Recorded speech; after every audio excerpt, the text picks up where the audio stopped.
Oh, Skibbity Toilet was glitching like a sussy imposter in real life, and Baby Gronk was risen up Lividon in Ohio with that Sigma grind set while Duke Dennis hit the gritty no cap. Today, we live in an age where the internet is such a prominent force in the animation industry, internet content is capable of rivaling television with far less mainstream backing. So the youngest kids today, Generation Alpha, may just be the first generation that didn't really watch cartoons on television growing up, or possibly the last ones that did if they're seriously flipping on Cartoon Network in the cable that their parents are paying for. So I think if you were to do the top 10 best cartoons of the decade, internet animation would have to be included because there's just too much good not to include. So let's see what's taking time away from mainstream cartoons made by television networks, and let's see what some of the youngsters are into. I'm old Peter. Oh wait, we live in a dystopia where the adults are watching Bluey and the kids are watching the horrors of the internet. Say, look at this. I've been cleaning out my nest, and I found an old book of my poetry. We have a new enemy in town. We're going to rent on a user.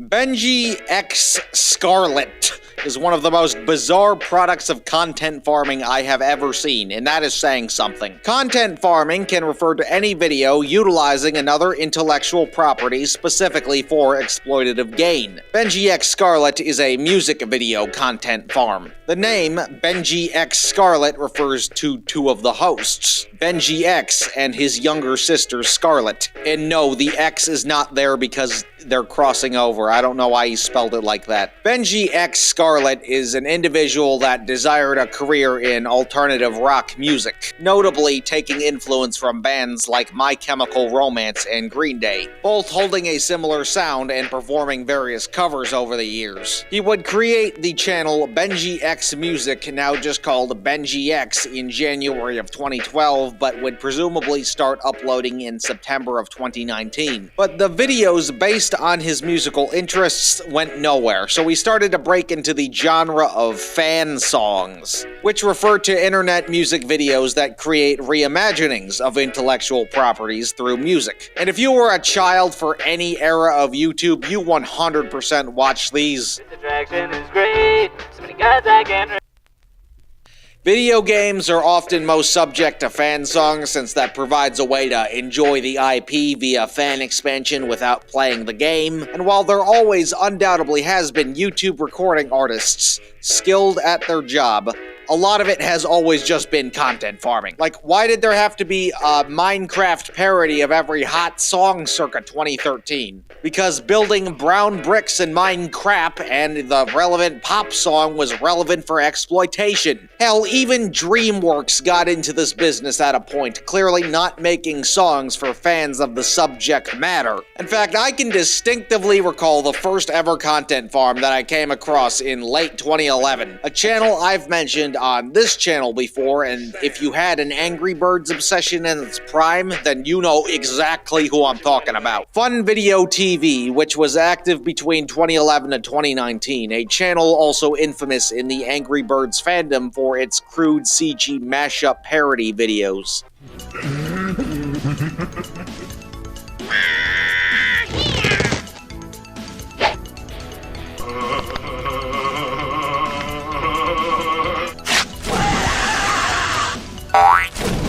Like, what the actual the Harry Potter, the Simpsons, like, well, why is Obama, 4 Obamas with rainbow pants dancing outside of the White House with the black bird with limbs and why do they have limbs? Look at this, the pig girl thing. Looks ugly as hell. Like, what the actual why does this exist? Oh my god. Even to the point where he is a subject of parody in the fandom as well as documented lost media, a testament to this apparently German dude's role in YouTube history, as he was an absolute precursor to the horrors of the modern day. Because believe it or not, there was an era where this dude's shtick wasn't an economic normalcy. When I first discovered it, I despised its crude and absurd nature, and I was like 7, past the target demographic of like 3.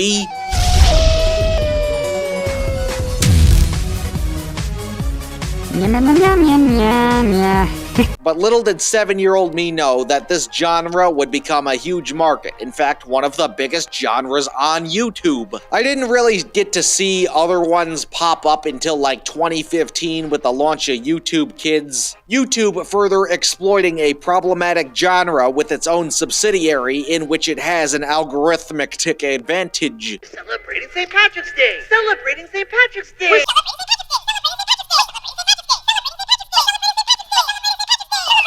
Something meant to specifically exploit young children doesn't often equate to stellar craftsmanship because very young children aren't smart enough to question how the hell this got past quality control. The market's increase in the past decade or so can be attributed to two factors: a larger quantity of children receiving internet access and the recent developments of artificial intelligent technology. The less human labor involved, the more that can be produced. And when you're trying to produce as much as possible to exploit as many children as possible, it sure comes in handy. So with Benji X song covers going nowhere, he both broke into fan songs and heavy use of AI. And why would this be contextually problematic? Well, the generative algorithm entirely relies on referencing others' works, which often leads to plagiarism, in addition to the algorithm replacing the role of an employee in production. Music production can be expensive. Look at Yeezy's budgets. So why take the time to hire a drummer when a computer could do it? We paid for the software, might as well use it. Benji's first fan song still in existence was a dubstep hype remix of a sampled speech from the anime agency Bakugo, which I imagine was just some stock beat chopped up with an MP4, quickly making a sample collage based on something people like. His second fan song was Lover X Boy, which was falsely advertised as the Demon Slayer Season 2 intro sequence. So this guy was lying to fans on song 2. The first instance of blatant AI use was 2021's Summer Love Anime Beach Party, which also features anime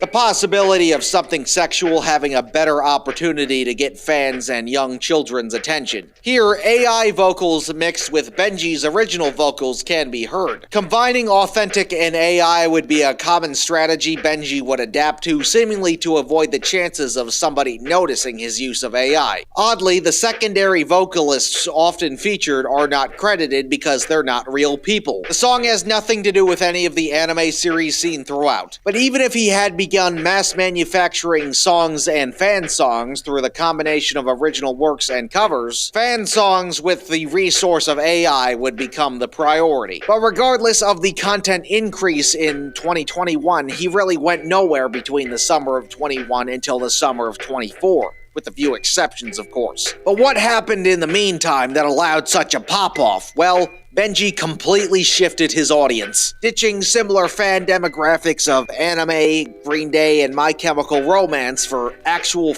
babies. But not immediately. What he decided to do was make a gaming channel, Benji X Scarlett, which, like I said, co-stars Scarlett, who is his sister, or a small child that he claims to be his sister. If that's true, it's most likely that he began to exploit his younger sister, passing it off to his parents as siblings having fun. And I say claims to be his sister because it's entirely possible that this brother-sister fun time dynamic is manufactured for marketability. Some TikTok celeb sources claim that he was born in 98. So roughly he's like a year older than Lou Bega's Mambo No. 5. With brand new shows all morning, including 3 new Pokemon. So it's possible that Scarlett is like his daughter even? Oh, look at the cute kid playing Roblox. She's just like you. Now, not that those type of households don't exist with large sibling age gaps, but considering a small child is being turned into a product at the end of the day, I have a reason to be suspicious. It's a little unorthodox. If you don't know what Let's Play is, you're not old enough to be watching my channel. And why? Because it's a dying genre. The market was flooded with too much easy-to-produce content and standards have shifted. Like, Zack Scott Games has made over 1,183 Plants vs. Zombies 2 Let's Plays. It gets old after a while. Too much of a good thing. And I say good thing because we all liked it at a point. Dr. X Fan Club. Now today, we're back with Pocket Edition Hardcore. Now we actually tried this twice, except it didn't really work out, but this time it is working out, thank God. Like, a lot of this does not hold up, and a lot of this we haven't even seen from our favorites.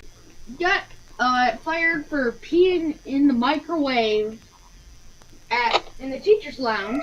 Even big names with clean reputations in the modern day, you know, not racists or pedophiles or died in a 12-hour police hostage standoff, are stagnant nonetheless. And although stagnation can reflect a decline in quality, that does not equate to it. Markiplier, a non-sex offender, can still get 1 million views per video, but he has 37 million subscribers. That's 36 million people that don't watch him anymore. And 1 million views is still perfectly viable and respectable, but not as viable as when the extra 36 and beyond were still watching a long time ago. So considering every veteran is stagnant, objectively, it's a dying genre. If anything, bare minimum commentary video slop, much like you're watching right now, kinda took its mass-manufactured state, which at the very least requires enunciating pre-structured sentences. You know, which is slightly more work than the off-the-cuff, simultaneous, sometimes pointless commentary. Which, what do you know, can also be generated by AI. RIP Teen Titans Go Sucks videos, you would have loved artificial intelligence. The first surviving Let's Play was Charlie D'Amelio Plays Roblox in June 2020. Falsely advertising to children at the pop store they can't get enough of. Charlie D'Amelio is playing a game they can't get enough of, Roblox. And keep that in mind, the release date is June 2020, a time where I think it's safe to say Let's Play had become stagnant. Scarlett did not appear in the Let's Play debut, but Benji started posting his fan songs on the gaming channel, defeating a point of distinguishing the two, but seemingly to appease a new demographic. But the channel would progressively dissolve its Let's Play content because even if it was exploitative, it wasn't super viable and the genre was past its prime at this point. It does come back on occasion in the modern day, but it's no means even second priority content. This departure from Let's Play fortunately did actually derail Scarlett's present, given that a child was being turned into a product. Benji's first videos with exceptional performance would be in the spring of 2022 with his Turning Red of Roblox videos. Successful because the movie was relevant in the algorithm as it was seemingly a success with its target audience despite the fact that it didn't acknowledge the September 11th terrorist attacks. It also didn't debut in theaters, so a kid watching it on Disney Plus, if they wanted more Turning Red, could just hop over to YouTube on the same iPad. His Turning Red Awooga scene reenactment is still one of the most popular videos on the channel to this day. But one problem with the Turning Red of Roblox reenactments, they were very short, not enough to significantly contribute to ad revenue. Fan songs are often below the 8-minute multi-ad threshold YouTube holds, which is a good thing in context, so if the song is short, you don't have to hear an ad in the middle. Rare YouTube W. But if a song is good, you're gonna want to hear that 3 minutes again, so it can become viable even with a short runtime. So it'd be a fat minute until the songs would overthrow the Roblox content as the bread and butter, which could primarily be attributed to Benji evolving the fan songs production from images and footage to actual animation. And actual animation is a bit of a stretch. I do believe he has an uncredited animation team. Uploads are daily. There is too much to suggest that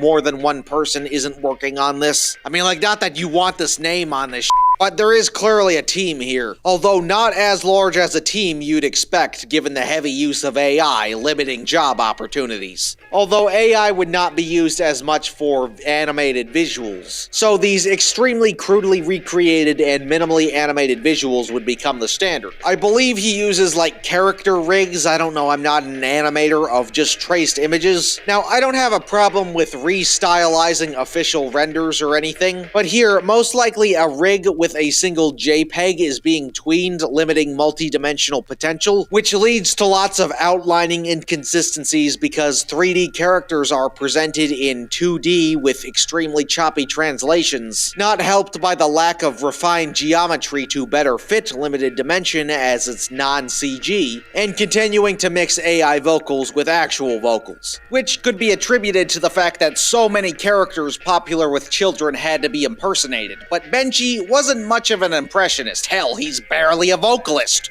Lots of characters, especially memeable ones, have AI voice prompts, but those wouldn't even be incorporated. This Yoza, Lucas Bit theorizes that the AI engine Suno is heavily incorporated. Okay, first we're gonna go to suno.com, create a song.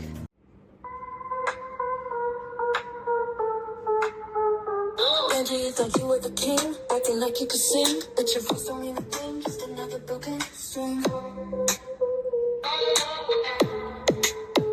Scarlett, you played your game, tried to ride on the fame, but your fire's just a flame, now you're stuck with all the blame. Oh my god. Oh, Benji, you a mess. Oh, Scarlett, you a stress. And keep in mind, artificial intelligence references other work in algorithms, meaning that plagiarism is a very common occurrence if it's included in the program. So there are countless instances of stolen melodies, probably even more to my knowledge. The Mr. Beast Feastables song rips off the Paw Patrol intro of all things. Paw Patrol, whenever you're in trouble. Feastables, the best joke creatable. You know, something a child might actually notice. Here's this Yoza, iDuck Films doing a plagiarism speed run.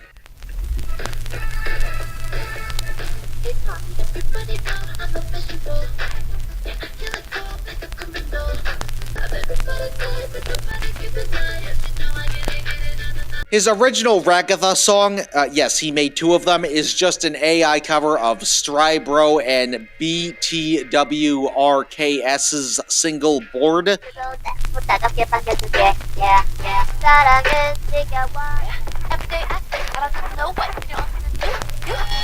With an opening narration from Janessa, falsely advertised as an original composition. Like, this entire song is just stolen, it's an AI cover. Oh yeah, Janessa.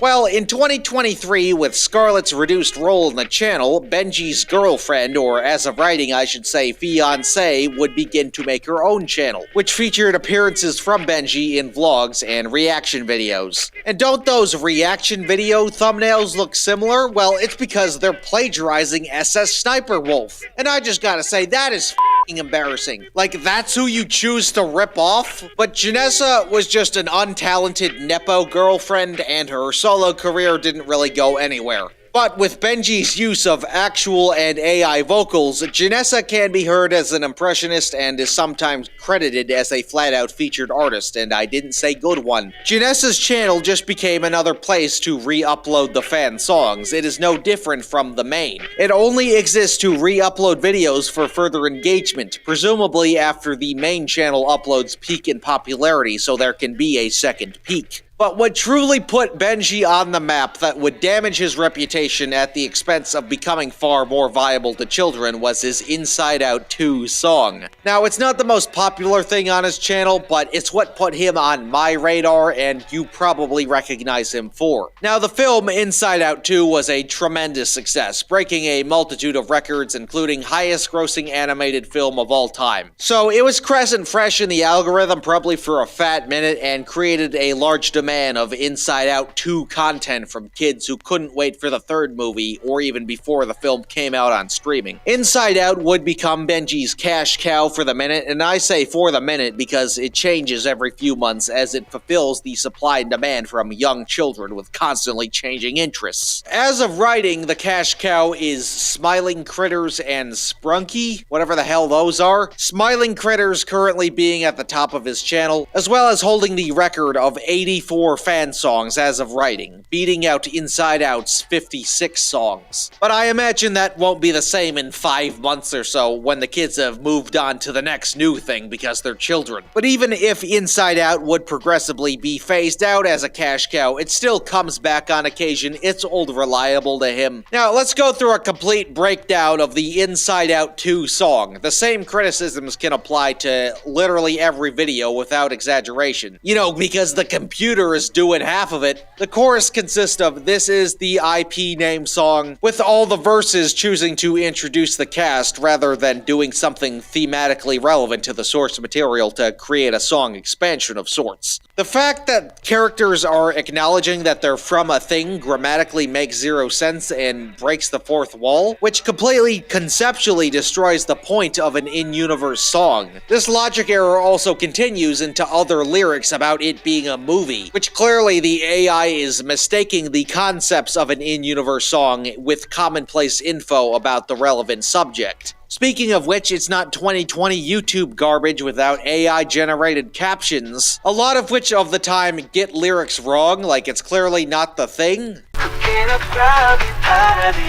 The AI caption generator cannot understand the terrible AI voices. Man, it's almost like computers are faulty. The characters are often inaccurate too, they're sometimes missing attributes when they're trace. And why the f is Gru on an inside-out background? Like, where did Disgust's nose go? Did they just forget? Well, it's clearly not a creative decision. In fact, multiple character rigs of Disgust in different outfits have been made, and the lack of nose error has yet to be corrected. Voldemort, Voldemort, ooh, Voldemort. Shots are reused constantly, PNGs are incorporated when convenient.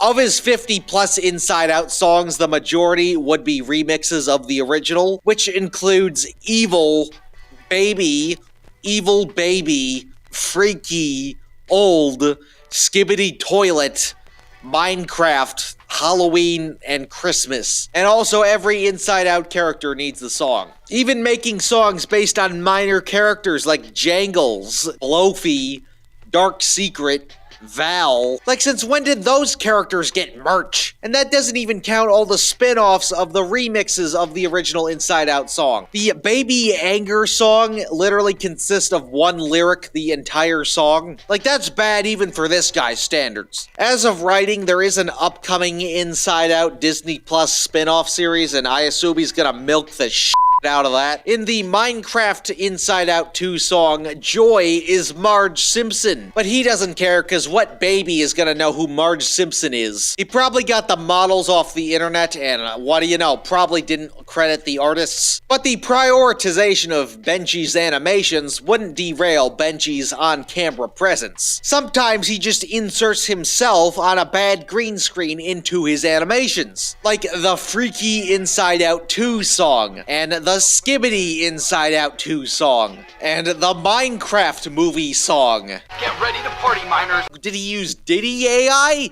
Benji would also hype up the Freaky Inside Out 2 song on social media. I'm making a Freaky Inside Out 2 song. I just bought this brand new guitar to play the guitar solo. You guys can pre-save it on the Instagram story, and only 10,000 pre-saves and I'll release the song. Or 50,000 followers on each of my Instagrams. The use of the word freaky is often affiliated in sexual context and, you know, is sometimes a substitute for Busy, I'm a freak. I like the girls with the boom. I once got busy in a bathroom.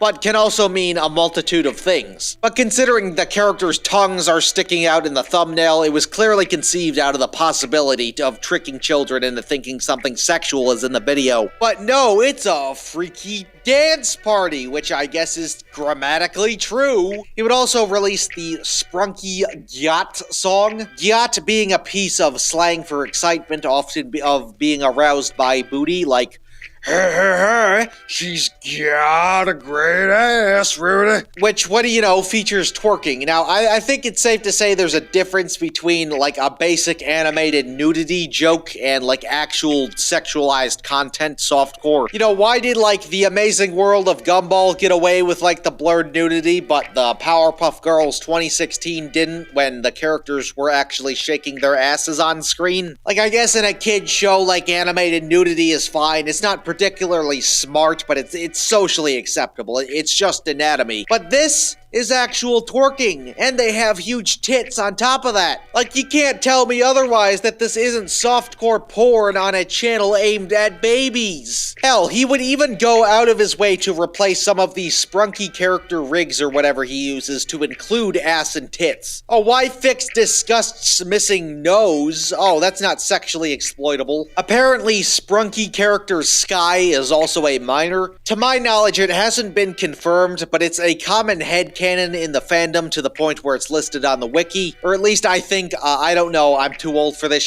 But if Benji deprived into softcore porn on a channel for babies, sexualizing characters established to be minors, it's not out of the realm of possibility. And sexual content of characters established to be minors is actually prominent in content farming, tragically enough. Like, there's this channel called Did You Know Facts, in which the bio says God first, but the channel consists of AI-generated sexual depictions of Despicable Me characters, which includes Gru's daughters and Poppy. Yeah, buddy, God first. Simultaneously, BenjixScarlett's promotional shorts would also be a way to meet the artists. Now, I say promotional because it's a common tactic for a YouTube short to consist of 60 seconds or less of a full-length YouTube video. You know, it allows advertising. It's kinda like a substitute for a trailer. But the promotional shorts are obnoxious bug juice featuring bad Snapchat filters, and even features lying to children about winning plushies. This is the hardest game ever, and if I win, you guys can get a free Envy plushie, but only if you comment if you love Inside Out 2. Okay, guys, let's see if I can beat the game. Comment if you want the plushie. I'm still gonna win. Oh my gosh, look at that. Oh my gosh, oh my gosh, oh my gosh, oh my gosh. Oh, I got a hand cramp. Guys, like and subscribe to help me. Yeah, I won. They're also pumped out at ridiculous rates to benefit the exploitative nature through YouTube short advertising. Scarlett has made 3 appearances, to my knowledge, on YouTube shorts and TikTok videos, whatever, since she was overshadowed once the infancy of the channel was over. Which I guess means that Benji and Scarlett's parents are on good enough terms, you know, assuming they were raised under the same roof. But most kids that watch the channel today, unironically, probably don't even know who Scarlett is. Hell, they probably mistake Janessa for Scarlett, given that they're both female co-hosts. But that doesn't change the fact that he saw his sister as a product because Scarlett is prominent on merchandise. Fighting over BenjixScarlett plushies available now at BenjixScarlett.com. But Scarlett also appears in crudely animated YouTube shorts, assuming she's not available every day of the week, or he lost custody or something. Which includes one where, like, Benji is Sleeping Beauty, but a merman, and Scarlett, a real person who may be his sister, is depicted confronting multiple Inside Out characters to help with, like, potions. And like any YouTuber, Benji has some of the ugliest merchandise you've ever seen in your entire goddamn life. Janessa's merchandise has way too much cleavage for something aimed at literal babies. Now, I'm not the Powerpuff Girls 2016 art director. I don't have a problem with basic female anatomy, but that's a lot of boobs for your target audience, the literal babies. There are also shirts referencing song lyrics, you know, because he can't use any copyrighted characters to exploit in this instance without infringement. Unlike his fan song videos, which could be substituted under parody law. The lyric "Joy and Anxiety in a Rap Battle." Joy and anxiety in a rap battle. He tried to turn it into like a meme for merchandising reasons. Anxiety in a rap battle. Joy and anxiety in a rap battle. Like, that's not how it works, and you can't even accurately depict the meme because they're not your characters either. And also, since when did rap battles have choruses? There are also TikTok videos which can be found on YouTube Shorts replying to comments of himself, voicing criticisms he may very reasonably receive to anybody over the age of 7. So today we're gonna react to this very cringy YouTuber named Benji X Scarlett. But you're not clapping back to the haters. You're not savage. You're the hater. What is there to be impressed by? But what else does he advertise on the feed? Well, Benji X, which never disappeared. Although it has amassed 1 million subscribers, his target audience is not interested in it whatsoever. Benji X has over 1 million subs, but the most viewed song doesn't even have 500,000. If anything, alternative rock is his hobby and exploiting children is his job. His audience will hit the sub button, but for zero monetary gain. And that's something I'm guilty of too. Like, I used to watch Boogie's main channel back in the day, mainly for the Francis videos. Tinkerbell! You play Iron Smash all the time. No, I don't play Tinkerbell! Which character do you think is Tinkerbell? One that shoots the stars and stuff? That's Rosalina! But I also was subscribed to his Let's Play channel, but I don't think I watched a single Boogie Let's Play ever. I just subscribed to him because I liked the Francis videos. Telling a child to hit that subscribe button and actually consuming your schlop is two different tasks. Sing Green Day, I've never even heard of Green Day. It all keeps that in there. 3-year-olds do not care about My Chemical Romance, and he's not even good at being a Green Day cover band. But the sheer existence of remaining activity in Benji X is the most baffling part of this entire rabbit hole. A common marketing tactic for Benji X songs is that he acknowledges that his BenjixScarlett songs are garbage so he can make a good song. My Evil Inside Out 2 song sucks. Make a real rock song. I'll try. I think I could be a rock star. Which, if we were to take into account quite literally, he knows it's garbage. Like, I know it's a self-jab satire, but satire aside, he knows it's garbage. He's trying to pull the, you can't hurt my feelings if I'm in on the joke. But he knows he's not in the joke deep down because he's above the actual age of 7. 3 days after the release of the Sprunky Gyat song, he would make a joke apology as an excuse to advertise his unsuccessful emo shit. Finally addressing the drama. For those of you that don't know, I recently came out with the Sprunky Gyat song. And a lot of people were not happy. I need to apologize for not telling you that I just dropped a new song on my Benji X channel and it is the best song ever. Please forgive me and go check it out. Once upon a time, Mr. Joy and Anxiety and a Rap Battle, a YouTuber so devoid of artistic integrity, had some at a point. It's apparent he learned nothing about music with his prioritization of exploiting children with lazy AI slop. So he's struggling to become an alternative rock musician. But he has responded to a lot of the common, very justifiable criticisms of his songs on a few instances. Here, he's attempting to disprove his use of AI by holding a guitar, using AI on my guitar. So this is the AI switch, and when I switch it off, I play like this. But when I switch the AI on, I play like this.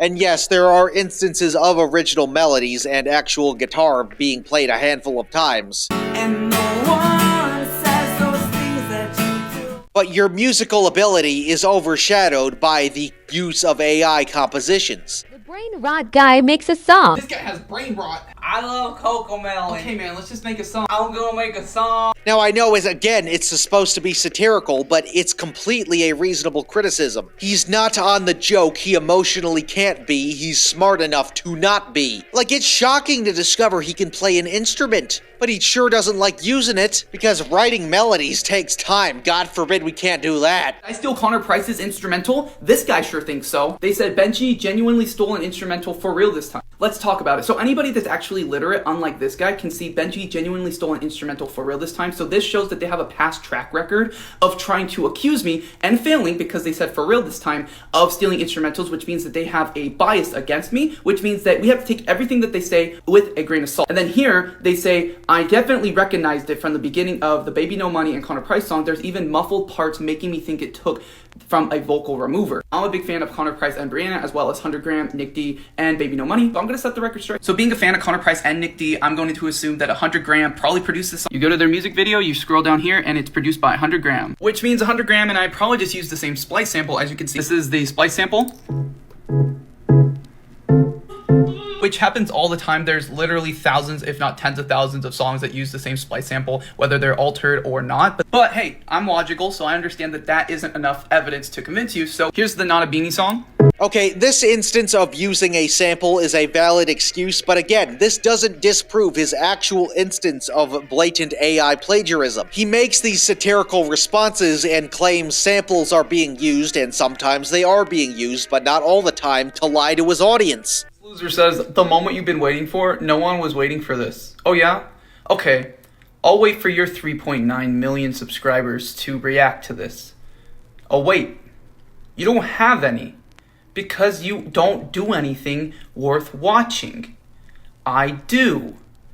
I have fans that were waiting for this Inside Out 2 versus Digital Circus rap battle, which is very similar to other rap battles that I've made where it says comment who you think might win in 3, 2, 1.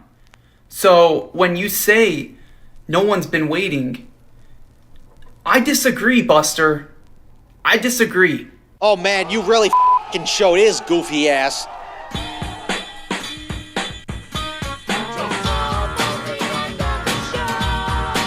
I want to say thank you so much for an amazing year. I know it's not over yet. We still have a couple weeks, but I want to say thank you so much. This year has honestly probably been the best of my life. I've been able to travel to Japan. I've always wanted to go there. South Korea. Paris, France. I proposed to my girlfriend in France. That's crazy. That's like every girl's dream, right?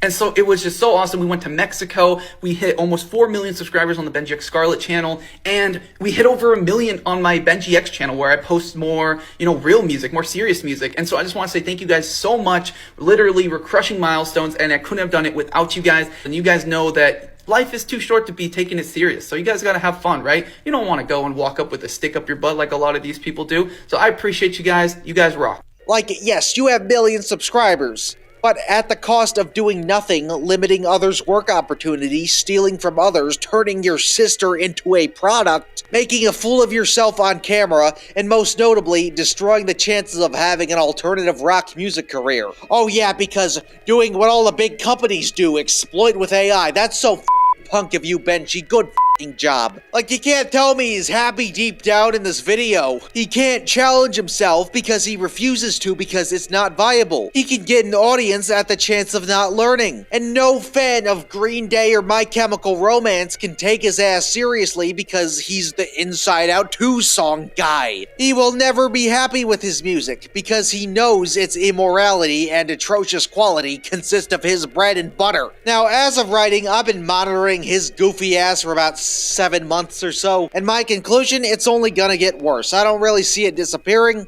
but morally, the future ain't looking bright. And as long as he has the economic knowledge to adapt to the supply and demand of its audience, like giving up sprunky songs when they're not viable in 5 months, he'll probably be around for a long time. But Benji X, I don't see that going anywhere. Despite Scarlett's obscurity to his audience, she is the most concerning part of the entire rabbit hole. The sky's the limit. He doesn't care about human decency. He doesn't care about his own sibling. Yeah, internet perverts, here's my sister. Like, how many rich men die with a satisfied mind? Not his goofy ass. We live in an era where children developing the appetite to learn choose this garbage instead of something that could actually help them. Mass-manufactured slop that insults their intelligence and exploits them for change while they're still young enough. And considering how much of this they may consume, not just from Benji's numbers, but from the entire YouTube Kids platform's numbers, what positive impact is this going to have on its audience? I can't imagine anything positive. Not that everything has to be educational, but it should have substance.